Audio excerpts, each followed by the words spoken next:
An icy wind was blowing violently, but we marched without faltering. The SS made us increase our pace. "Faster, you tramps, you flea-ridden dogs!" Why not? Moving fast made us a little warmer. The blood flowed more readily in our veins. We had the feeling of being alive. "Faster, you filthy dogs!" We were no longer marching, we were running, like automatons. The SS were running as well, weapons in hand. We looked as though we were running from them. The night was pitch black. From time to time a shot exploded in the darkness. They had orders to shoot anyone who could not sustain the pace. Their fingers on the triggers, they did not deprive themselves of the pleasure. If one of us stopped for a second, a quick shot eliminated the filthy dog. I was putting one foot in front of the other like a machine. I was dragging this emaciated body that was still such a weight. If only I could have shed it. Though I tried to put it out of my mind, I couldn't help thinking that there were two of us, my body and I. And I hated that body. I kept repeating to myself, "Don't think, don't stop, run." Near me, men were collapsing into the dirty snow. Gunshots. A young boy from Poland was marching beside me. His name was Zalman. He had worked in the electrical material depot in Buna. People mocked him because he was forever praying or meditating on some Talmudic question. For him, it was an escape from reality, from feeling the blows. All of a sudden, he had terrible stomach cramps. "My stomach aches," he whispered to me. He couldn't go on. He had to stop a moment. I begged him, "Wait a little, Zalman. Soon we will all come to a halt. We cannot run like this to the end of the world."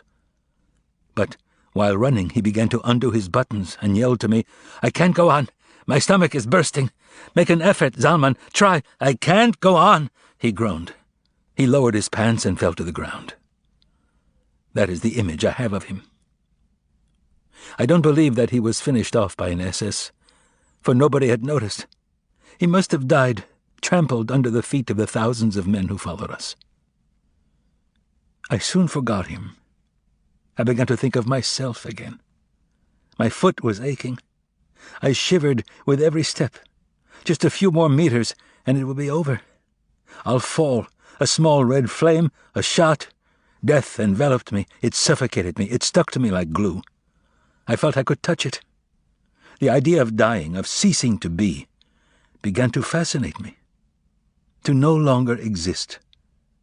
To no longer feel the excruciating pain of my foot.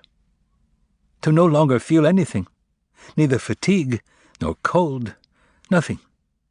To break rank, to let myself slide to the side of the road. My father's presence was the only thing that stopped me. He was running next to me, out of breath, out of strength, desperate. I had no right to let myself die.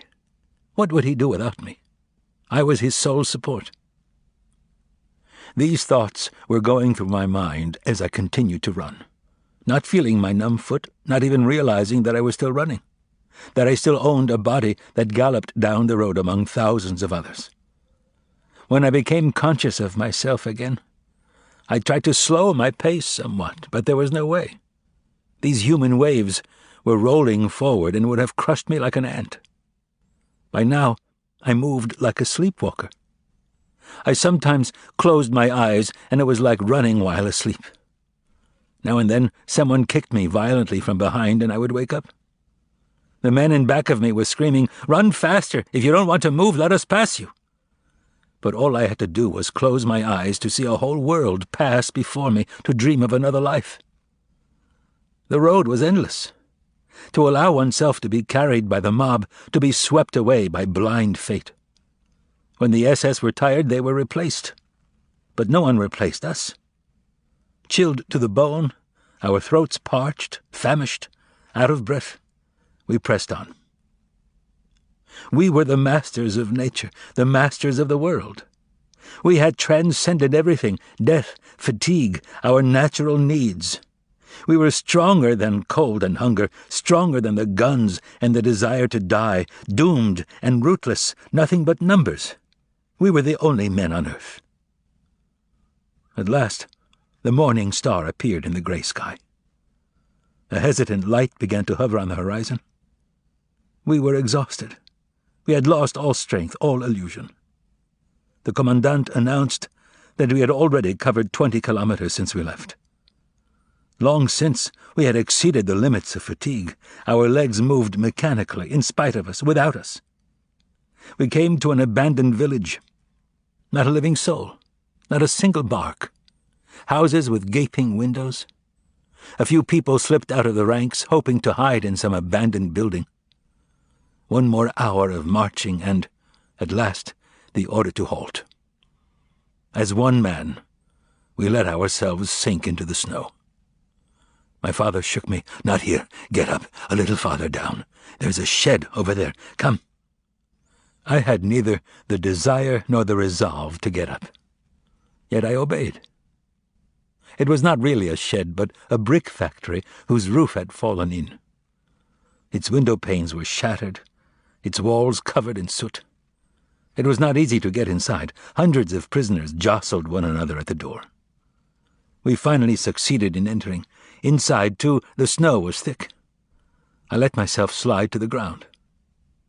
Only now did I feel the full extent of my weakness.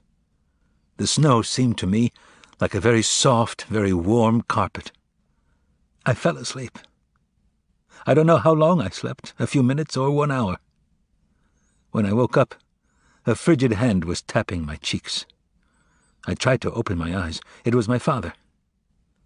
How he had aged since last night. His body was completely twisted, shriveled up into himself. His eyes were glazed over, his lips parched, decayed. Everything about him expressed total exhaustion. His voice was damp from tears and snow. "Don't let yourself be overcome by sleep, Eliezer. It's dangerous to fall asleep in snow. One falls asleep forever. Come, my son, come. Get up." Get up? How could I? How was I to leave this warm blanket? I was hearing my father's words, but their meaning escaped me, as if he had asked me to carry the entire shed on my arms. "Come, my son, come." I got up with clenched teeth. Holding on to me with one arm, he led me outside. It was not easy. It was as difficult to go out as to come in. Beneath our feet, there lay men crushed, trampled underfoot, dying. Nobody paid attention to them. We were outside. The icy wind whipped my face. I was constantly biting my lips so that they wouldn't freeze. All around me, what appeared to be a dance of death. My head was reeling. I was walking through a cemetery. Among the stiffened corpses there were logs of wood. Not a sound of distress, not a plaintive cry, nothing but mass agony and silence. Nobody asked anyone for help. One died because one had to. No point in making trouble. I saw myself in every stiffened corpse. Soon I wouldn't even be seeing them anymore. I would be one of them. A matter of hours. "Come, Father, let's go back to the shed." He didn't answer. He was not even looking at the dead. "Come, Father, it's better there. You'll be able to lie down. We'll take turns. I'll watch over you, and you'll watch over me. We won't let each other fall asleep. We'll look after each other." He accepted. After trampling over many bodies and corpses, we succeeded in getting inside. We let ourselves fall to the ground. "Don't worry, son.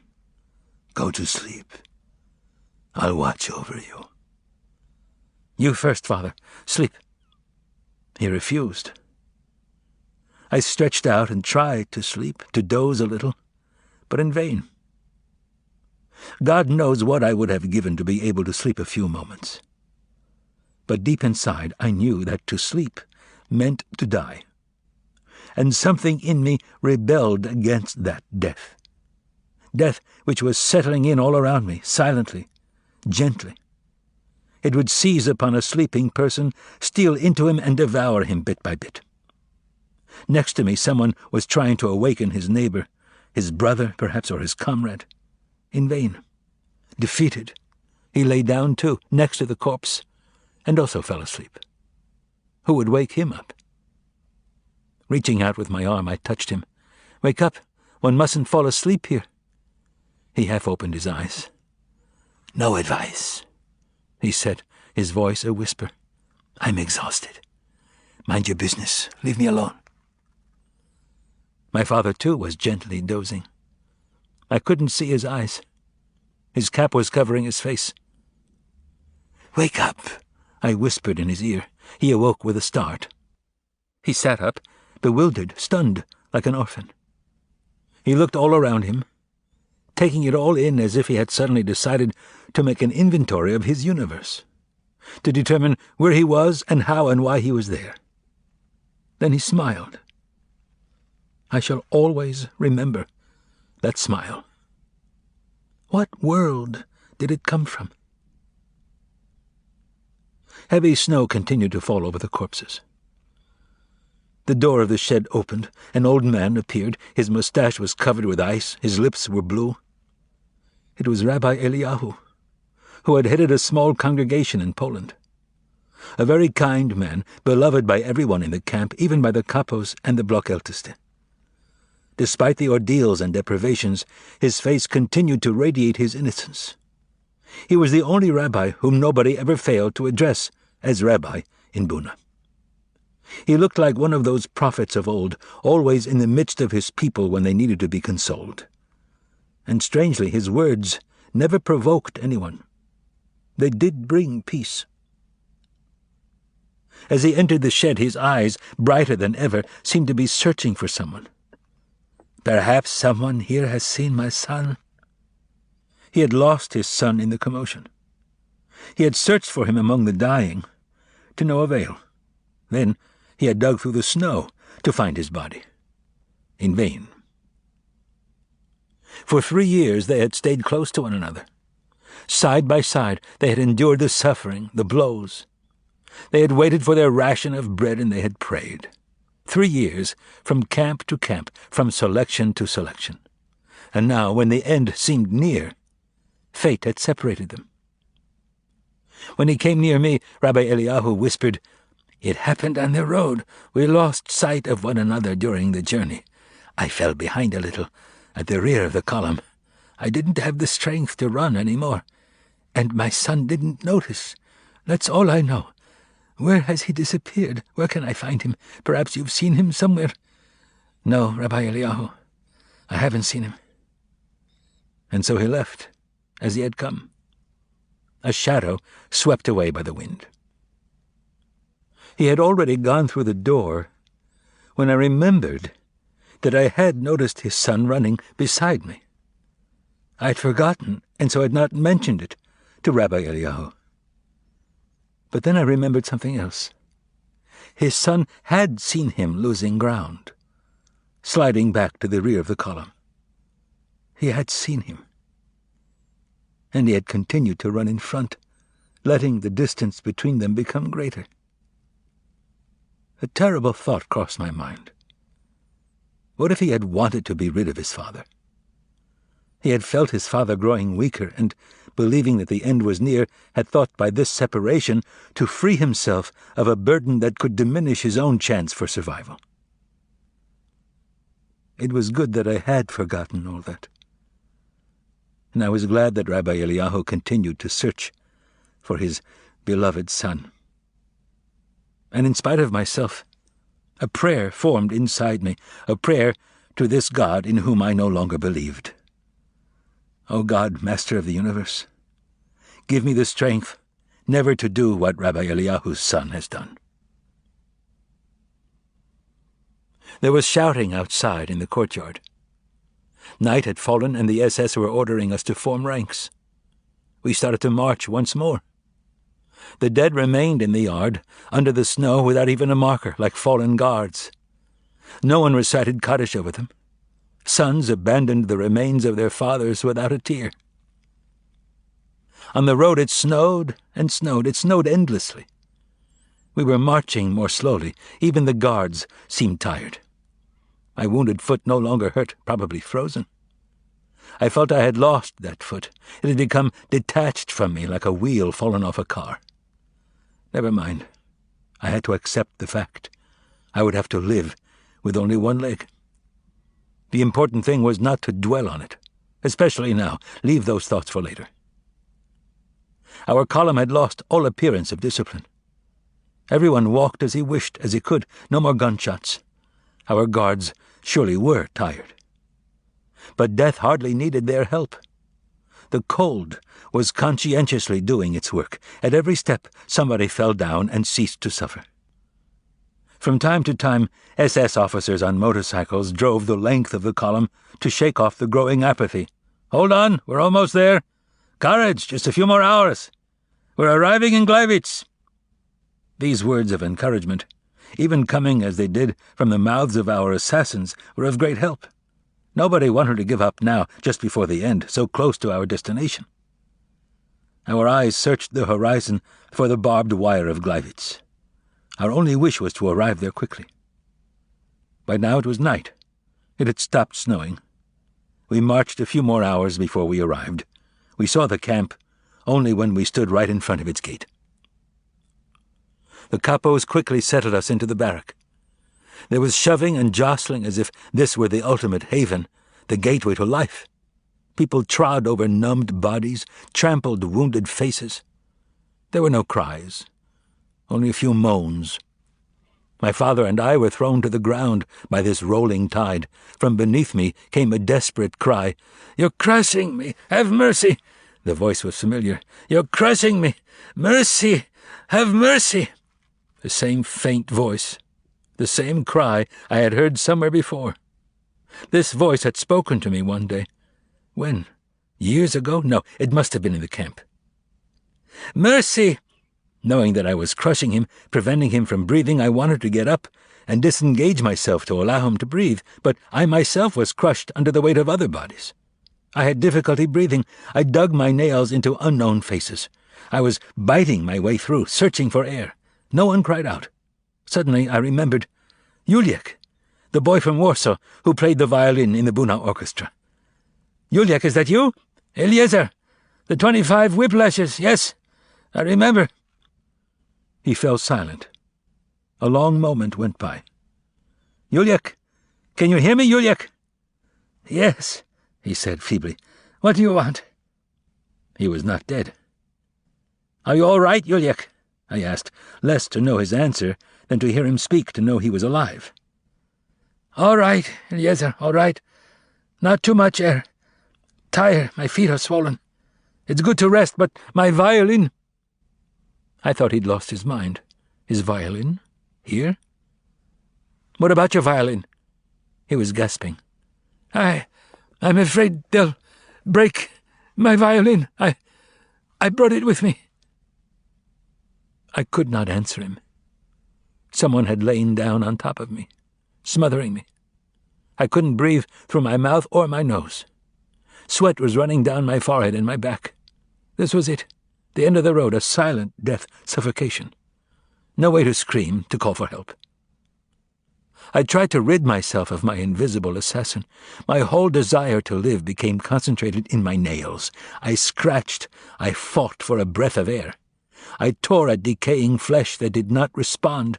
I couldn't free myself of that mass weighing down my chest. Who knows? Was I struggling with a dead man? I shall never know. All I can say is that I prevailed. I succeeded in digging a hole in that wall of dead and dying people. A small hole through which I could drink a little air. "Father, are you there?" I asked as soon as I was able to utter a word. I knew that he could not be far from me. "Yes," a voice replied from far away, as if from another world.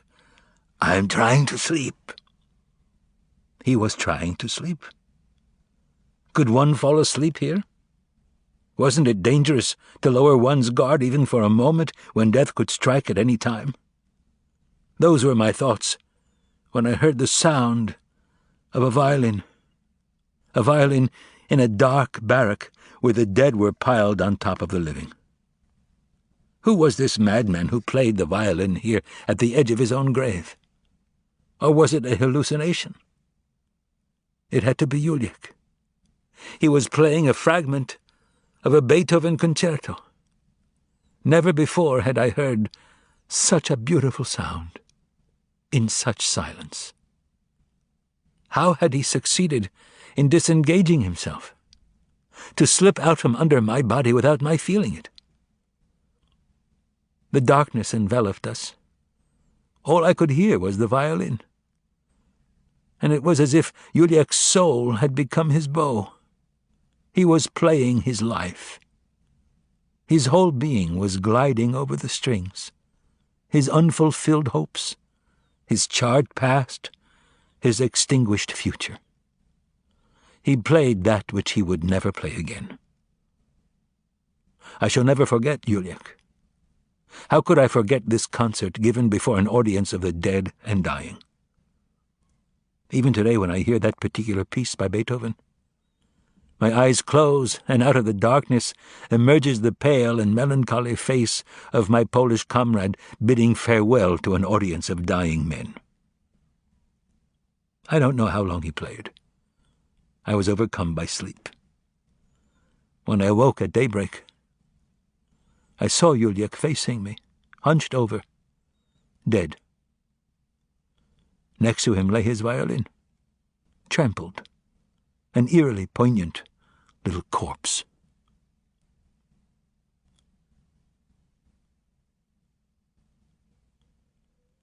We stayed in Gleiwitz for 3 days. Days without food or water. We were forbidden to leave the barrack. The door was guarded by the SS. I was hungry and thirsty.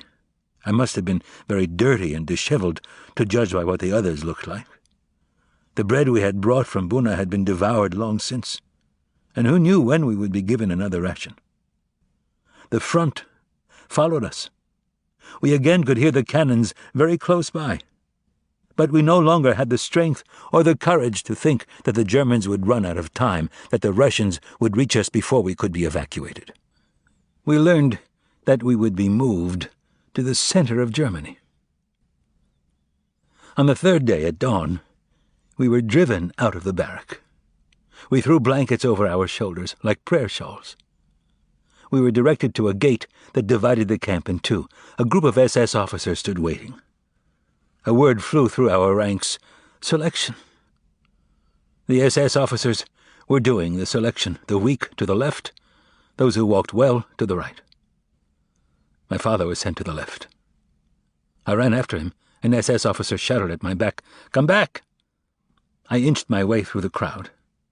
Several SS men rushed to find me, creating such confusion that a number of people were able to switch over to the right, among them my father and I. Still there were gunshots and some dead. We were led out of the camp.